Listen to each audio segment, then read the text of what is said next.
This is the half-life, alone on the upper deck, wrapped by her recorded words of the world to come. When she divines a future rich with street corners and town halls, I sink into the measure of a surer sense of place, my face wrapped in felt, eyes wet with disgrace, and I relax into a healed chorus of empty seats, dirty cloaked in red maquette. How could I regret where I am right now, being alive and alone?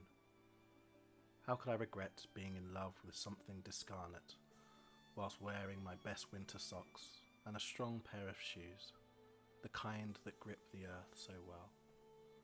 To be anchored to anything these days is half of the battle. Alone, the mind travels to some frightful places. You ask yourself questions like whether your face is right for a life with hats, or whether you'll die alone. But soon enough, the bus gets you home.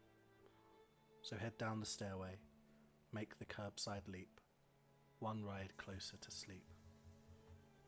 This is the half-life, walking home in the mist, a mist that paints my glasses, a mist that sets me blind. It smears the brake lights with a palette knife and turns October red, leaving men in their cars dead to their sensibilities, fit for carrion. All things decay in the past. To be nourished by it is to be fattened for the kill. Should I take the charge to carry on? Should I? Knowing full well this mist that emanates from my shallow breath will live a life, then die a death.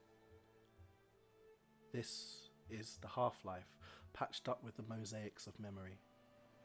Once, we broke digesters in two, got 2-for-1 tickets to see London Zoo, and headed straight for the insect house so they didn't feel so left out. This is all I have right now. The rest has fallen to the back shelves, archived with the dust.